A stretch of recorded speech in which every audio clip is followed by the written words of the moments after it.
Well, today we have a really special guest, someone who's really been making a lot of waves, introducing the topic of the danger of seed oils, understanding how nutrition plays such a pivotal role in our health and in challenging the diseases of civilization.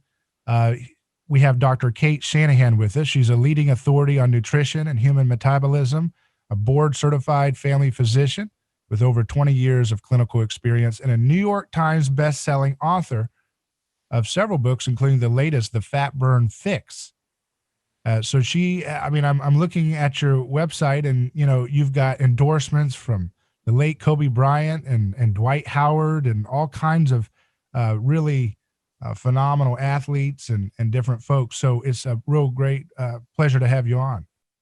Thank you so much, David. I'm looking forward to our conversation very much. Yeah, and before we started, we said, man, it feels like we become a broken record when seed oils has such a recurring link to so many of the issues that we're dealing with in disease today. It's almost hard to know where to start, It truly is. They are the missing link in explaining metabolic disease, though. And that's why I have become somewhat of that broken record when people ask me, like, what about this problem? We were just talking about like protecting your hearing. And, if you avoid those seed oils, then it helps to protect these little things in our ears called hair cells from damage from too much vibration and shaking around. That's literally what causes age-related hearing damage. And the seed oils facilitate the damage, and avoiding them keeps your hearing better. It's Wow. crazy. All the different parts of our body that will just function better and last so much longer when we don't poison ourselves. So Crazy, those huh? seed oils, are they causing the hairs to be kind of brittle in the ear is that what's happening, or unstable, the fats there? I'm not sure exactly what happens to the hair cells themselves, but what I do know is that, like, the role of inflammation is key here. And so when you hear a really loud sound, like if you're hunting, someone shoots a gun too close, or if you go to listen to a concert, you have that buzzing in your ears, that is caused by inflammation in your ears from it's kind of like an overworked muscle. So the little hair cells that normally stand up straight and tall, like maybe the 5 o'clock shadow, instead of being like straight and tall, they're like all bent over and sad, like trees after a hurricane, and they have to recover. And nobody's really seen how that happens, but we do know inflammation plays a role in the prolonged state of damage of being all broken up. And I would imagine, I'm just throwing this out here, that maybe there's a connection with that and hair loss, or is that a whole nother topic That's a whole different topic. Absolutely. Whole different topic, but it does all boil down to oxidative stress, which causes inflammation. And the seed oils are oxidative stress in a bottle, almost literally, and so, that is what drives inflammation, and inflammation is really what's driving our metabolic disease, our obesity, our chronic disease epidemics. Really everything I was dealing with as a doctor, a young doctor working in Hawaii, decades ago now, when I was kind of, jaded about the utility of what I was doing every day, like prescribing medications that didn't seem to make anyone feel better or not go to the hospital. So it was a big missing link for me. I mean, truly it was, a huge aha moment when I came to understand how these things affect our physiology at the cellular level. It was just like, oh my, okay, well, that explains so much. Yes. Now, when was that aha moment that you had for the seed oil topic? It was way back in like 2002 or 2001 or something like that. It was kind of inspired by a colleague of mine that I was working with. I was in Hawaii at the time, and a lot of things happened to me in Hawaii. It's really a great place to learn. I learned so much there. But so in 2001 or so, I was working in a clinic as a family medicine doctor, and a colleague of mine was sitting at her desk with charts. Like we had paper charts back in the day. And this one patient of hers, she had about 6 charts that totaled a stack of almost a foot tall of this one woman who was in the hospital, and she had been on the phone, like trying to figure out what to order for this woman who had heart failure and kidney failure and was bloated full of fluids. Her body was bloated with fluids. Her blood sugars were like ridiculously high. She couldn't get them to come down. And she got off the phone after this long and stressful conversation with, I don't know if it was a nurse or the family, and she had her head in her hands. And she was like, it's like no cells in this woman's body are working properly. Mm. And that phrase stuck in my head. And I came across like later, not much later, I myself had like a health problem, and to like really heal myself, I had to resort basically to nutrition and getting off of sugars and radically changing my diet, understanding what a real human diet really is. But part of that key thing was something that I read online in like 2001. It was a PhD dissertation by this woman named Eva Sodergren from Uppsala University. I think it's in Sweden. And it was entitled Lipid Peroxidation in Vivo. And so lipid means fat. Peroxidation refers to the reacting with oxygen and causing oxidative stress. And in vivo means in the body. And it was a PhD dissertation that was kind of summarizing all of the evidence that this is very relevant to human health, right? Lipid peroxidation was known to be a problem by the people who manufacture vegetable oils, because they measure what happens after they measure what's in it before and after, and they know what goes into it, and they know that there's toxins on the way out. And the oil chemists have known for decades and decades, 150 years actually, that these things oxidize and it's bad. But it wasn't really clear that it was physiologically relevant to humans, and that was something that could happen in our bodies as well. And so this PhD dissertation was, my first introduction to that whole world of potential explanation for inflammatory diseases. And when I read it, and it was full of chemistry and chemical diagrams and just showing how these fatty acids that I had been eating, I had been, thinking were the healthy kinds of fatty acids, how they basically explode into almost like into very dangerous particles that are almost like radioactive particles inside our cell membranes. And just like, well, no wonder after decades of eating this stuff, our cells no longer work properly. Like, it was just like, well, that explains everything. And it took me many years to untangle exactly how you go from seed oils to obesity, right? And how do you go from it? Really quickly, I went from how do you go from seed oils to heart attacks, because that was really the first thing I needed to understand was, okay, so if these polyunsaturated fatty acids that the American Heart Association says we need to eat more of, if they're actually causing disease, then where do we stand with butter and saturated fat-rich foods?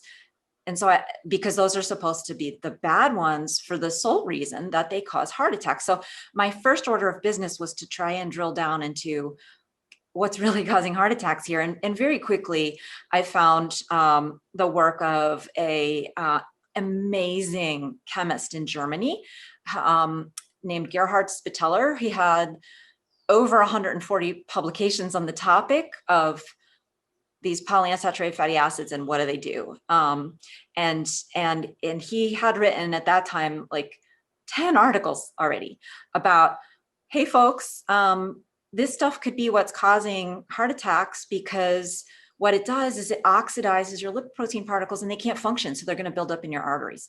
I mean, he didn't say it exactly that way. I'm kind of summarizing and putting it together in a way that like, actually, I think really made sense. He had, 10 papers. So he was saying a lot of other things that were all very, very important for me to believe that what he was saying was true. And I had to kind of put it together in my own mind as like a cohesive, okay, so really what's going on is that these vehicles that deliver fatty acids and cholesterol through our bloodstream that are designed by nature for that task, They are destroyed when our diets are too high in polyunsaturated fatty acids, plain and simple. And so that was actually what was causing heart attacks. And it was just like such a crazy thing, because this was back in, so that I had kind of gotten all straight on my head about by 2003 or 4. And this, we're talking about like Google may not have even existed. Amazon did not deliver to Hawaii, and they only sold books. There was no keto community. There was nobody I could really dialogue with about, hey, does this make sense? My colleagues, they were kind of interested, but it was a lot of chemistry that they were not familiar with. And so, it was kind of like, okay, this seems like maybe there's something there, but I'm busy and I can't talk to people about their diet. So I don't know what they're eating or how relevant this even is. Mm-hmm. So I was really like isolated, and, but nevertheless, I guess my point is it took a lot for me to really get to over the hump that was in my way, this major barrier between me telling my patients what I thought a really healthy diet was, and where I had been educated, right? Because doctors are educated to tell people to avoid saturated fat and seek out polyunsaturated fatty acids. And it turns out that is the worst possible advice. So I had to do a ton of research, and a lot of that made its way into my first book, Deep Nutrition, Why Your Genes Need Traditional Food. But there's just a ton more. There's like a lot that I had to investigate. There was no Facebook. So I had to do it all myself. And then finally I became comfortable enough where I could say, okay, to my patients, don't eat canola, stop cooking with Wesson oil. And when you're cooking, just use butter or olive oil, or if you have it, the fat from the pigs that you've killed, because very, very much into hunting on the island of Kauai. And so people were very capable of being self-sufficient and doing exactly what our ancestors did, for thousands and thousands of generations to get us here, which is why Hawaii had at that time a massively longer life expectancy than anywhere else in the United States by leaps and bounds. It was truly a blue zone, but it wasn't investigated by the blue zone's people. Now, didn't they have the indigenous community of Hawaii suffered an obesity epidemic when they started eating these vegetable oils? Is that what happened? Yes. So there were very few. They were such a tiny minority, probably less than 1% of the population. So most of my patients were fractionally Hawaiian at the most. And instead, really the truly majority came from all over Asia. So from the Philippines, from China, from Korea, from Japan. So I had the opportunity to learn, what does an Okinawan diet really look like? When the Blue Zones came out, the book Blue Zones came out and claimed that an Okinawan diet, Okinawa is one of the places that was studied in this book, The Blue Zones, where they talked about what does it take to be, what are the healthiest people on the planet, based on longevity, what do they eat? So the book's author described it as basically almost no meat, but that really was not true at all, because I was asking my patients, hey, what are you eating now? What do you guys eat back in Japan? It was the same stuff. It was very similar climate, so they could grow and eat very similar things. So that was tons of animal products, particularly fish, but even whatever they could get their hands on, whatever would grow in the environment.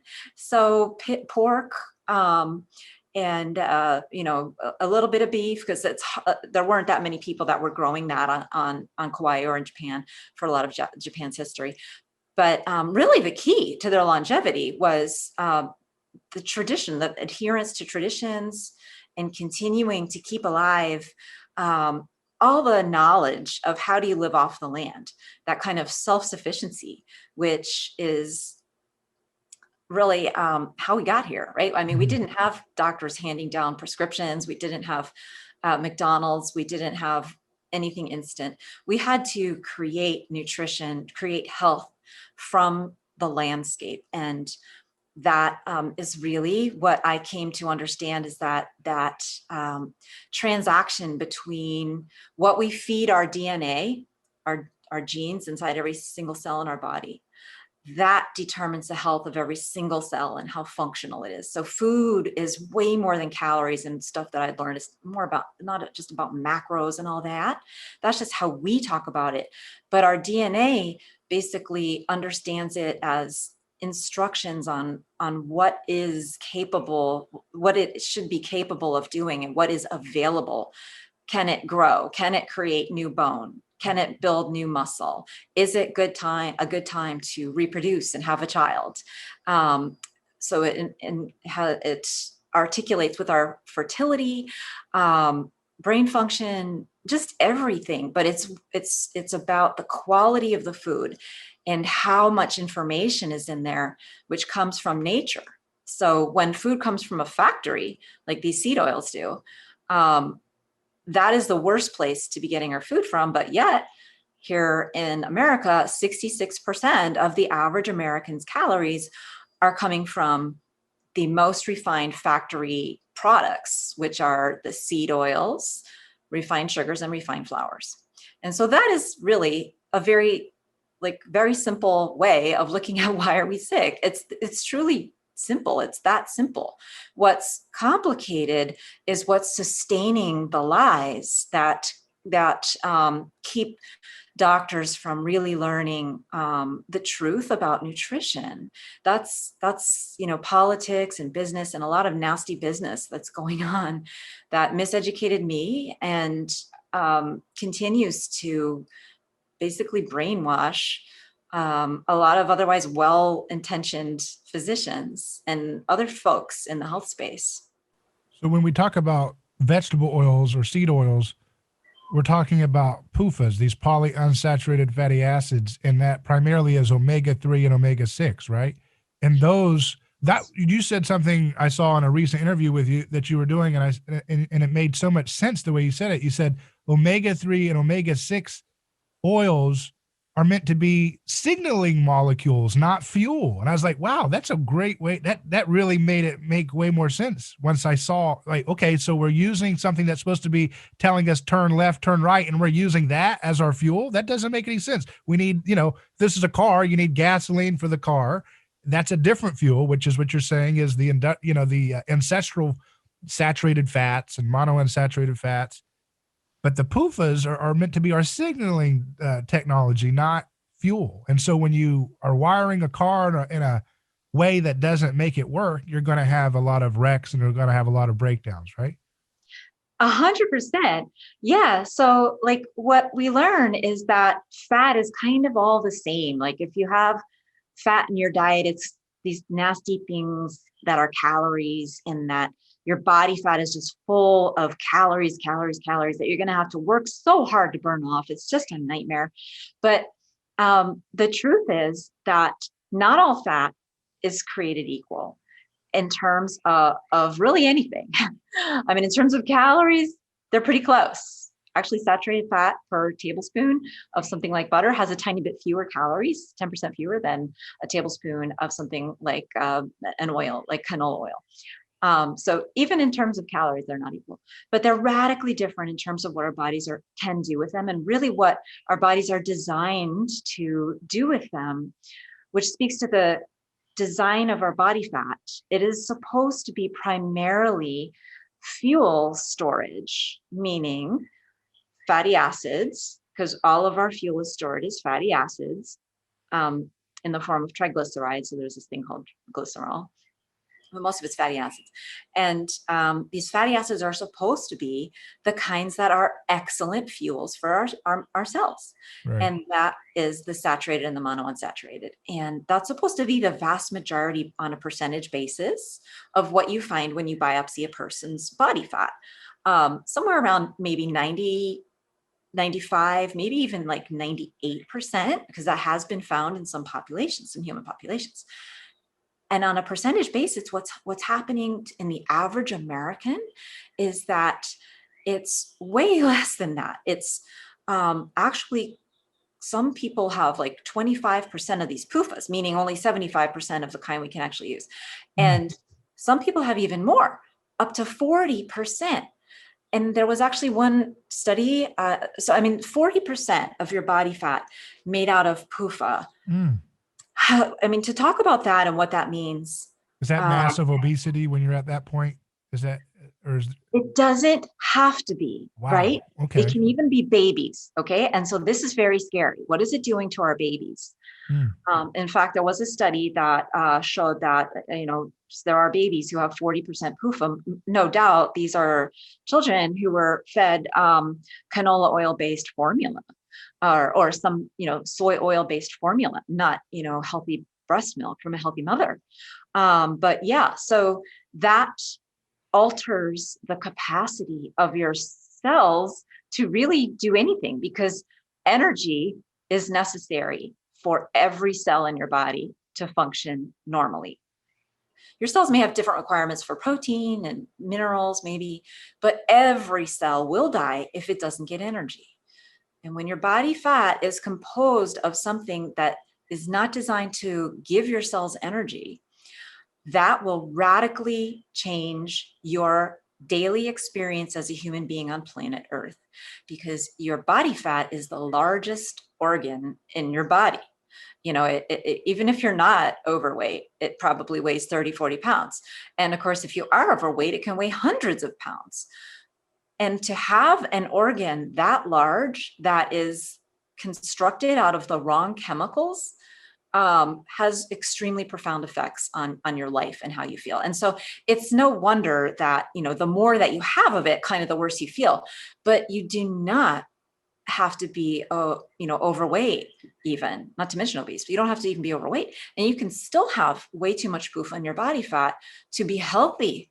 And this was one of the things that when I was working with the Lakers, I was really driving home to that athletes because they were like, oh, I can eat whatever I want, because my body composition is 8% and 8% body fat, right? I don't have to watch what I eat.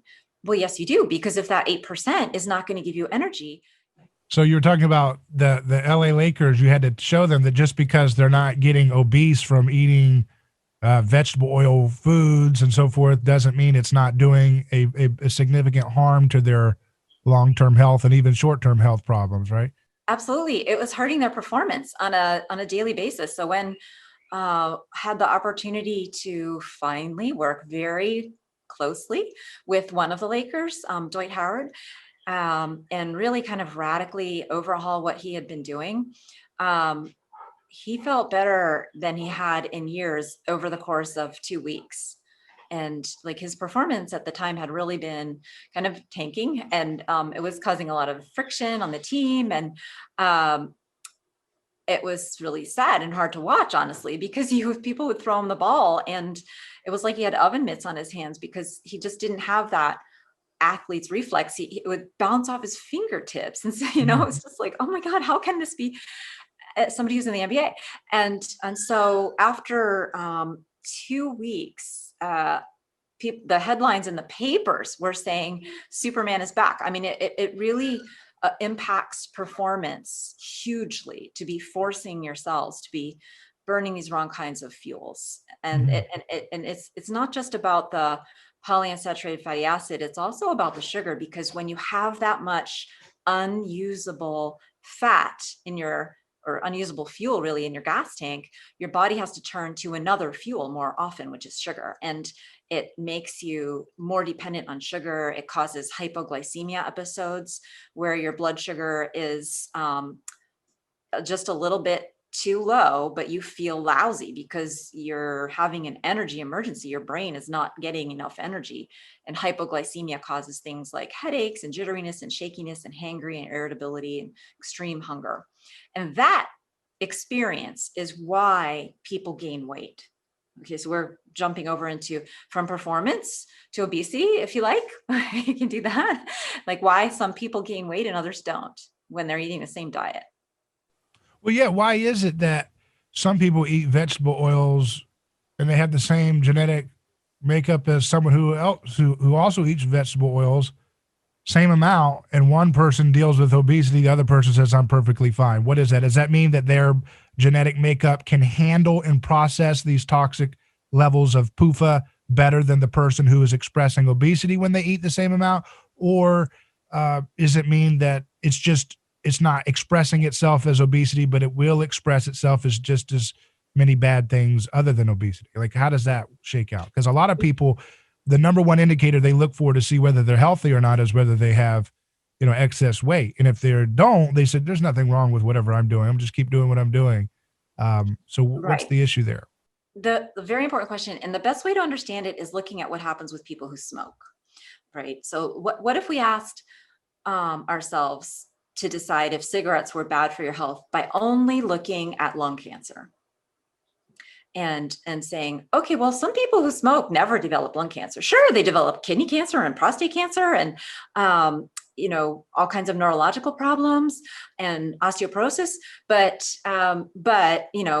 it can't be bad because not everybody develops lung cancer. That's kind of where we're at. It's like, it has to do with how does your body metabolize? How is your body impacted by these toxins, right? So not everybody responds to toxins in the same way. And that's really the bottom line. And I look at obesity actually as a way of protecting. This is the metabolism making a choice to protect other cells in the body from these dangerous fats, because when people gain weight, what's happening is they are burning their own body fat less often.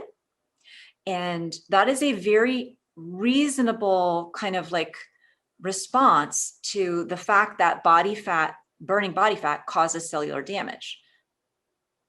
Right. Okay. So if you burn PUFA made body fat, it can cause cellular damage.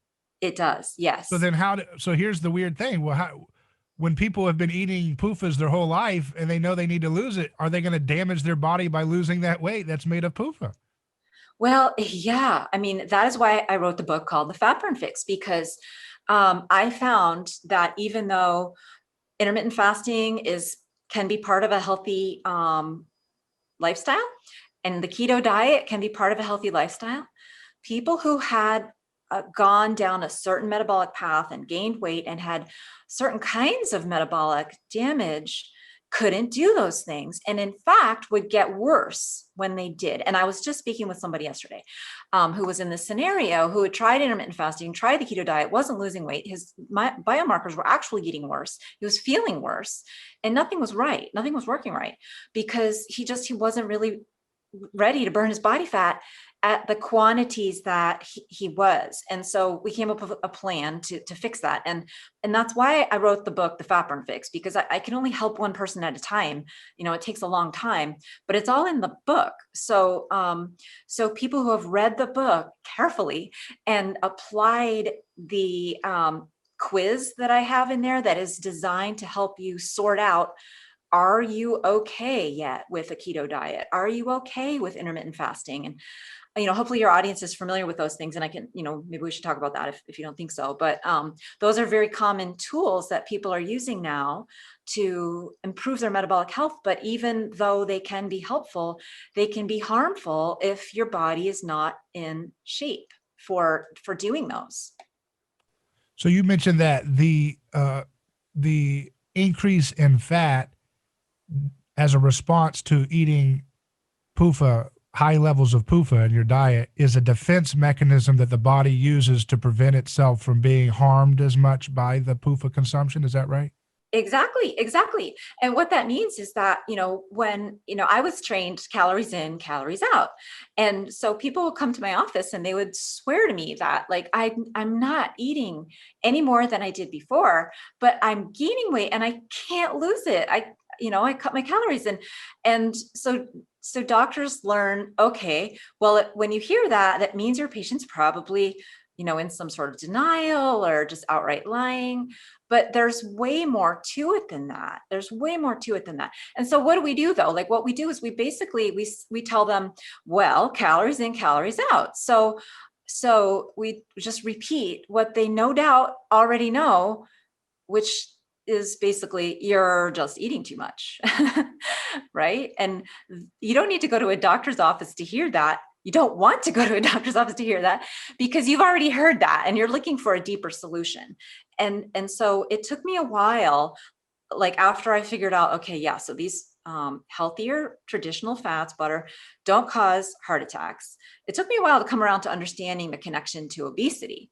And that's why it wasn't until 2017 or 2020 actually that the FatBurn fix finally came out. But that is that was really key, and it finally I think helped me understand the specific connection and what a really terrible conundrum people who are overweight and are seriously overweight, like where they have insulin resistance, prediabetes, diabetes, fatty liver, sleep apnea, complications of that overweight, they're really in a deep well of metabolic trouble. And to get them out of there, you can't just give them the standard advice, eat less. They're already hungry, eating too much. So you can't just have them eat less. It has to be a much more sophisticated program. So Because these PUFA fats, the body doesn't know how to use them for fuel, right? that's correct. They can produce some energy for sure. They can produce energy, but it's at a cost. And that cost is called mitochondrial dysfunction. So mitochondria are the little chambers in your cells that produce energy in the form of ATP. For those folks out there who are muscle builders, I'm sure you know what ATP is. But the mitochondria that burn PUFA become damaged permanently in some cases. And so you have to create new mitochondria, and basically the cell can't function very well. And so you have to, you still get, even though you aren't a person who's going to develop overweight or obesity, you still get hungry more often. And so a lot of people are like grazers, and they're always grabbing something to snack on because they're really fueling themselves mostly with sugar to protect themselves from the PUFA. But they protect themselves from the PUFA to a lesser degree. So I find that people who are severely overweight actually are less likely to have autoimmune disease, less likely to have certain cancers, because I think that the PUFAs are driving a lot of autoimmune disease when the cells are forced to burn this stuff. They're not like fueling often enough with glucose. Yeah. So it could be that someone who has been eating the standard American diet with a lot of PUFA, who is thin after decades of doing so, could be in worse shape health-wise than a person who's overweight eating the same amount of PUFA.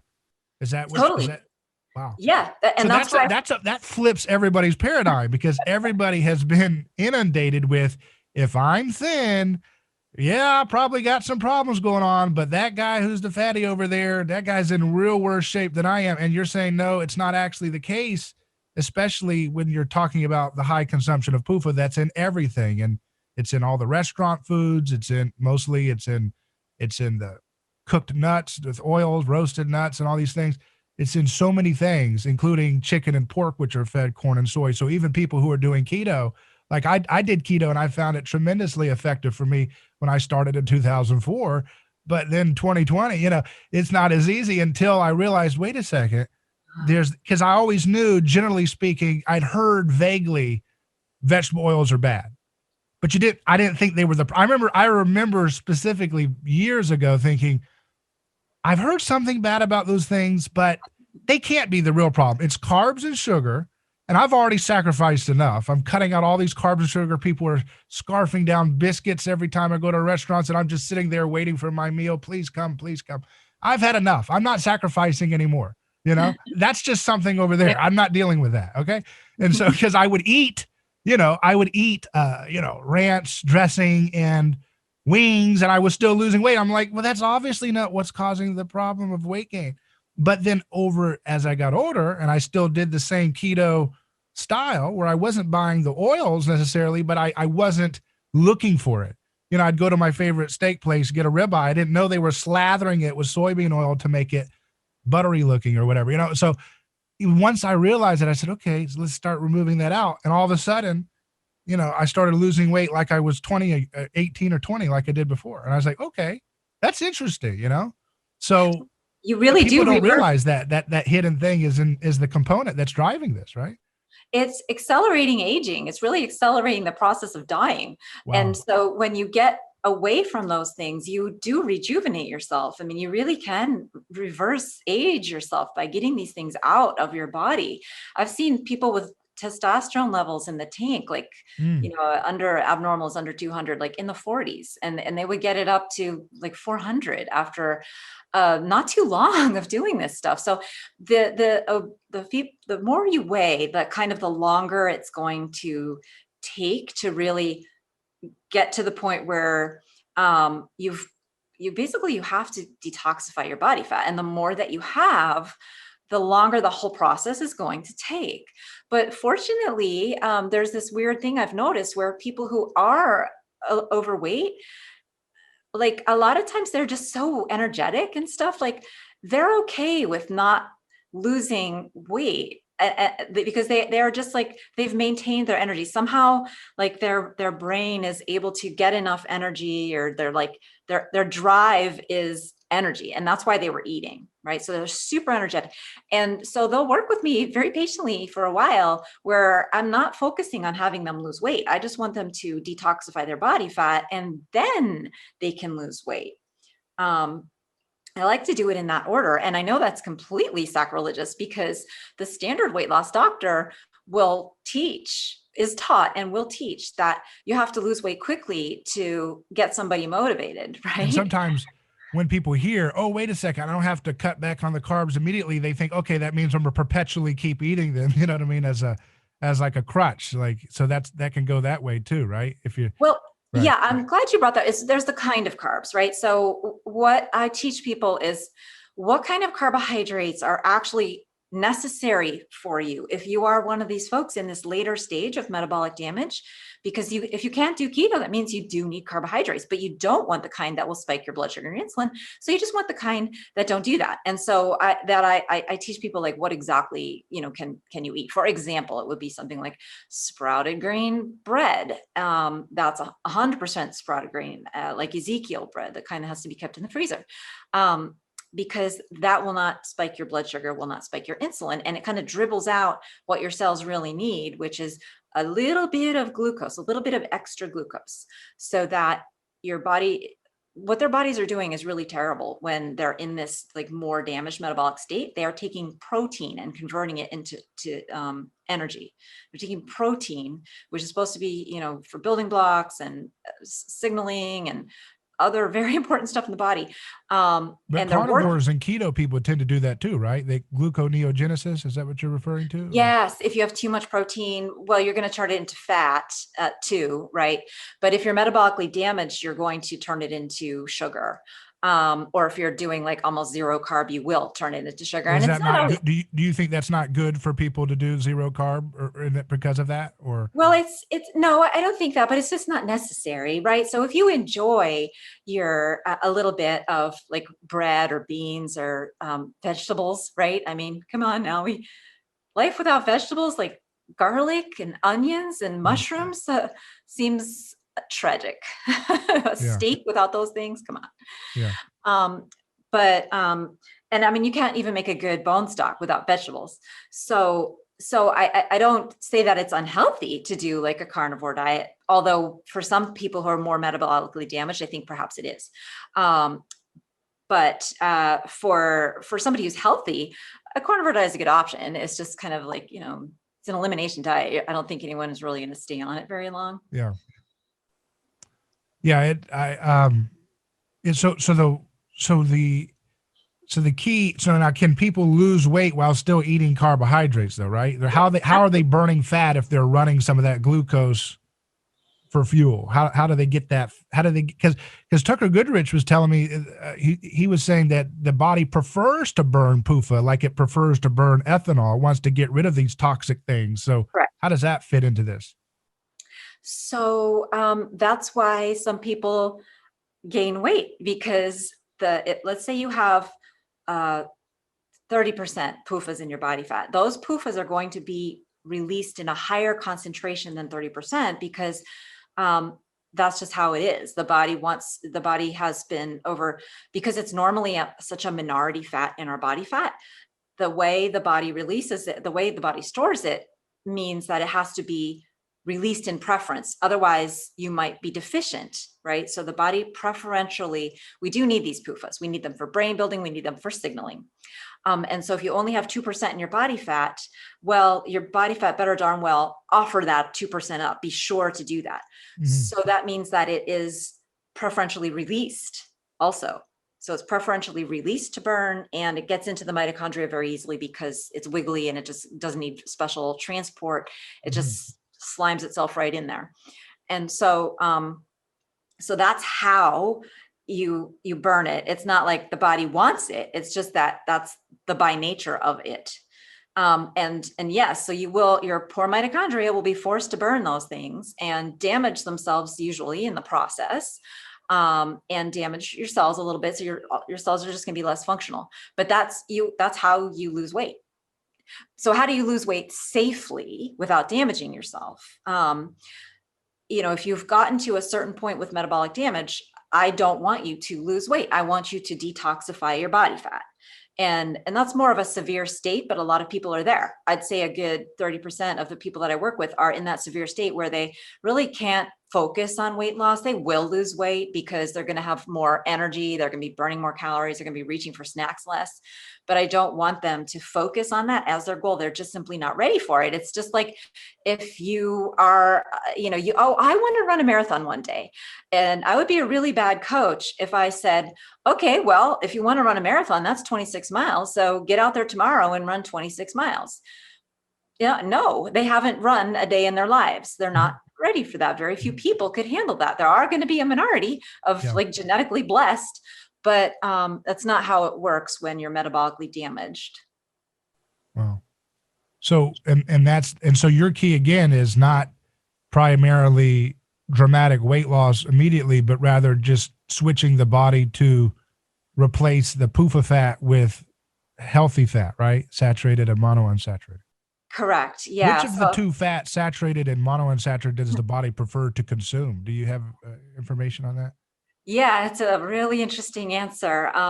It's actually monounsaturated fat. And so that means so saturated fat is like a straight chain and there's no kinks in it. And it's a little bit energetically more difficult to start breaking up and using as fuel. Having that monounsaturated means there's a double bond, which causes a kink. And it actually is a great place to break the fat in half. And that, when you do that in your cells, you're actually making it so that those two halves, they get right into the mitochondria faster than saturated fat. So it is the preferred fuel. And I think that's why when we biopsy people's body fat, there's almost always more monounsaturated fat than there is saturated fat, because the body stores it that way on purpose. So when we eat carbohydrates and we eat too much protein, if we eat too much of those two macros, we're going to store them as fat. But the difference is that our bodies can control exactly the composition of that kind of fat that we store them, as opposed to when we eat the PUFAs, we have no choice but to store it as PUFA. We can't de-PUFAfy a PUFA. Except for by burning it for energy. So we can't store it as anything other than a PUFA. But when we eat carbs to excess, we can still turn it into saturated fat or monounsaturated fat to the exact degree that our body fat deems best at the moment. So that's that's kind of added fuel to the fire of all these high carb folks, right? Because a lot of people actually do feel better when they go on a very low fat, therefore high carb diet, because now they're able to store their body fat in a way that's healthier, and you're still detoxifying your body fat if you're going very low fat, right? Because you're still eating less PUFA. So your body will get rid of the PUFA while doing the high. Even on a high carb diet, it, or it's still burning it, just like you still burn it, but it's not burning it at the same amount, at the same speed. Is that right? Or it can. See, this is the thing where folks get confused about like fat. Like they think that like a keto diet somehow magically impacts their metabolism, so they will burn more body fat. But it's not really like that. And it really has to do with your response to hunger. And so some people just have a much better natural calorie thermostat. And these are the people that do really well on a low fat diet because they can naturally modulate. So I've had enough carb that I've gotten my blood sugar where it needs to go for a little while. I'm not going to keep on eating, right? And people that can't do that will overeat. And so those are people that end up doing better on a like a beginner keto diet. And by which I mean, like, they're not thinking about the PUFAs. They're just focusing on carbs, like, for a little while, as long as they're not metabolically damaged beyond a certain point. So you were young and it worked well for you. You were metabolically intact, but so you could do a keto diet. You probably did better on that than you would on a low fat diet. Just some people do better on low fat versus low carb as a way of getting away from PUFA. But why not just jump to the chase, get away from PUFA? Yeah, so the bottom line is you're trying to have a broad net here and say, look, if you need to do low fat, high carb, or low carb, the number one scapegoat in all of this is the PUFAs. Get those out of the body and never, in terms of that, obviously you can have healthy forms of this PUFA, but that's more of the natural products that you've talked about a little bit. Yeah. So like coming from a bottle is very different than coming from a walnut, but still too much is too much. And so once you get to a certain point, you do want to be careful about even the whole food-based PUFAs.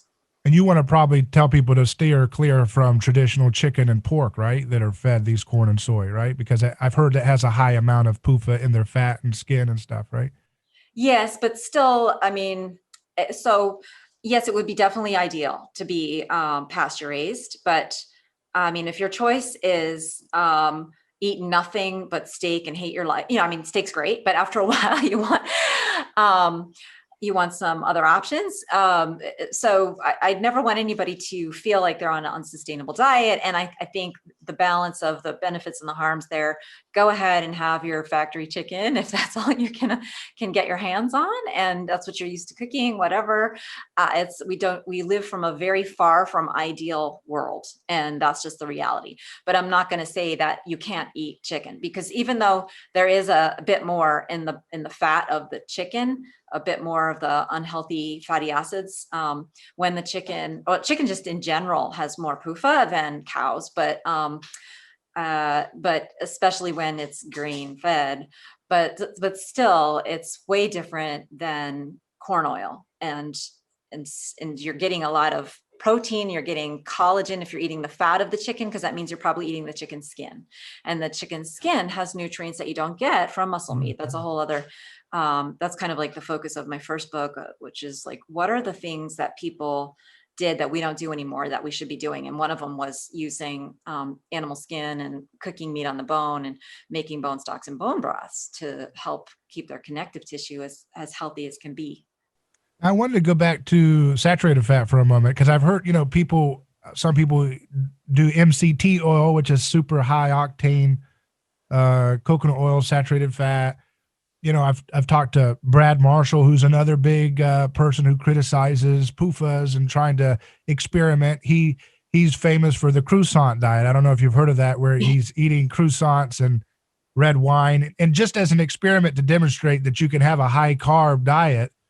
And he was apparently losing a massive amount of belly fat fast because he was loading it up with stearic acid.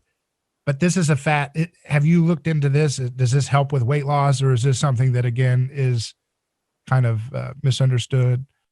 Yeah, so much is misunderstood, because if they're not controlling for the amount of PUFA before and during the diet, then they're missing the big picture. They're really missing the forest for the trees. I mean, there may be some minimal difference between like a 16 carbon saturated fat and an 18 carbon saturated fat and a 20, but I mean, that's really grasping at straws to try to come up with a way to make that a radical part of your lifestyle. It doesn't seem relevant to me.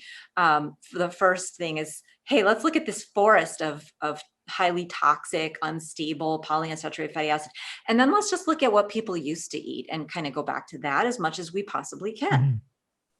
So we've talked about obesity and and heart health as it relates to PUFA. Now, how does this can we get briefly into? I know it's a huge topic, but I've interviewed Dr. Thomas Seyfried about what he's doing using ketosis, therapeutic ketosis, and some other drugs to help people with cancer, right? Yes. And he's worked with different labs around the world. Is that I've wondered, at first, again, I thought it was primarily maybe the reduction of the carbs and sugar that was the big effect there. But then when you think about people doing keto, they're probably also eliminating a lot of the PUFA that's found in the junk food. And so maybe that's also driving some of the results that they're seeing in their studies in this field. I think it's primarily driving the results, because to try to explain that someone without diabetes gets cancer because of insulin makes no sense to me.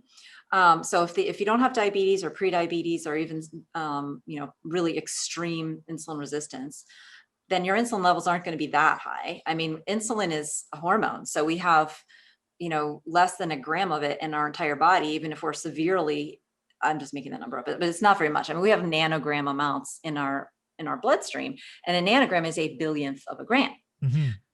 So we don't have very much insulin. And so to try to say somehow that this hormone insulin is responsible for causing cancer, for causing the mitochondrial dysfunction, for causing all the things that are involved in the disaster, the Titanic of a disaster that cancer is. Many, many things have to have gone wrong inside a cell.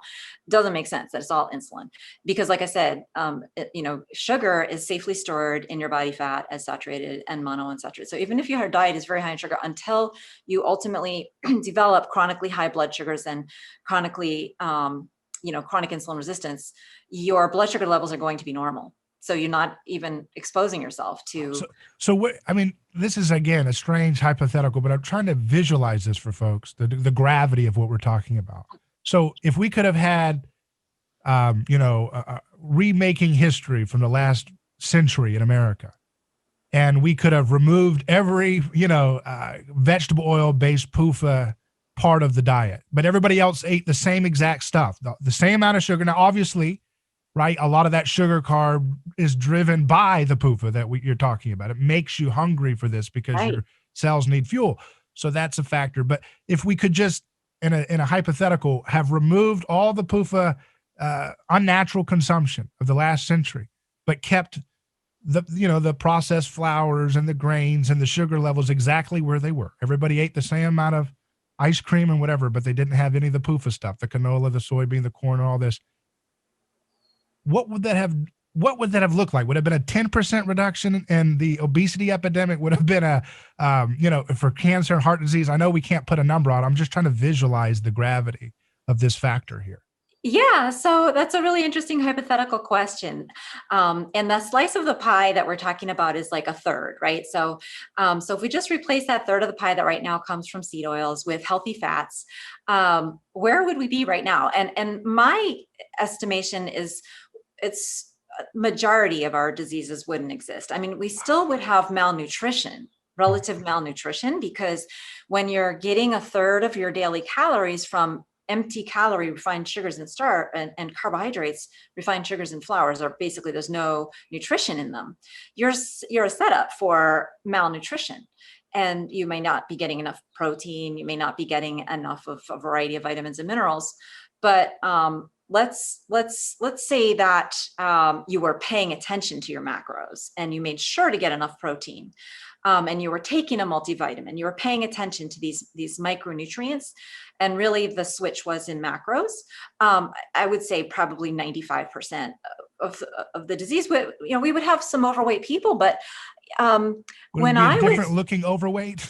yes, it would be different looking. They wouldn't be that unhealthy, honestly, because obesity was not associated with early mortality until I think it was like it was the early 2000s. They finally found that people who were overweight were at higher risk of heart attacks, but they hadn't been for a long time. And if you think about the history of the human body fat was not overloaded with PUFAs until like the 70s or 80s. And it takes a while to develop arteriosclerosis and cancer and all these other diseases. So But Ansel Keys was out there butchering and attacking saturated fat before that, right? So what was causing the increase in heart disease that he was scapegoating onto saturated fat if it didn't really take off into the 70s, the PUFA stuff? Oh, yes. So, well, there was, so at that point in time when Ansel Keys was studying, and he was studying other countries too. So Okay. he was studying countries where there really wasn't very much PUFA in some cases, and in some there had been quite a bit. But really what was actually happening in the 1950s and 60s is that men were smoking like chimneys. Okay. Our president, Okay. Okay. Eisenhower, was a Yeah. 4-pack per day smoker, and that Wow. was on a good day. So that was the issue at the time. It Yes. wasn't And PUFA, it was the smoking too much. it was the smoking. Yes. And right. So really, Ansel Keys, he did a lot of manipulation with statistics to make it look like saturated fat was causing heart attacks. And a lot of folks in this space say, well, what was really causing heart attacks at the time was sugar, but absolutely not. What was really causing heart attacks at the time was cigarette smoking. What about sedentary lifestyle? That's another common scapegoat for all these diseases. Was that the problem? Too much sedentary lifestyle? Well, in 1950, a sedentary lifestyle is very different than a sedentary lifestyle in 2020. I mean, Yeah. they were relatively active compared to us Yeah, because they still had to walk out the door to get their milk, right? They didn't have to sit at Amazon. Yeah. yeah, and I mean, TV wasn't that interesting, so you had Yeah. to do gardening, and I mean, we've really taken sedentary lifestyle to the limit in the past 50 years, and so now it's a different thing, and part of it also is driven by PUFA because there was a fascinating study that showed that people who eat more corn oil sit more often. They are less inclined to be active. And this makes perfect sense if you think about that this corn oil and have more PUFA in their diet, and therefore their body fat.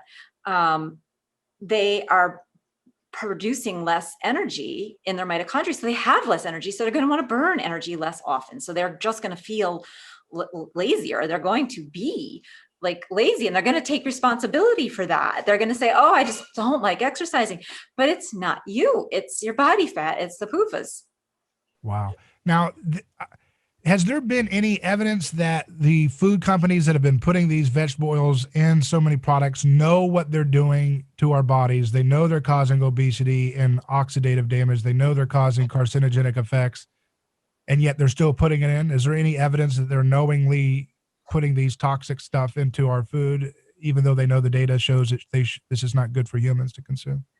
I think that they know that these are toxic. They have the potential to hurt people because when you go to the seed oil nerds, there's a society for seed oil nerds. There's several of them, and one that I've attended multiple meetings of is called the American Oil Chemists Society. And I recently attended a lecture where this award-winning, like world famous chemist said, hey, we all have been trying for 150 years to find ways to make seed oils safe for human consumption, meaning that they don't oxidize, they don't have toxins in them when you heat them, which of course you do when you're cooking with them, but also like when you're refining them. So they come out of the factory with toxins. And his lecture basically said, well, we've tried this, we've tried antioxidants, we've tried removing oxygen and using nitrogen, and it really doesn't work. Nothing works very well, but here's some new exciting avenues of research that we're going to pursue. And at the end of that lecture, we had the opportunity to ask questions. So of course I couldn't resist.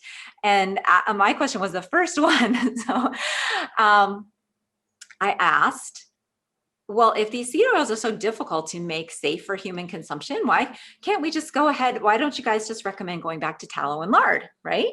So kind of a loaded question. And he handled it with really like a British aplomb. I think he was British or working in Oxford or something.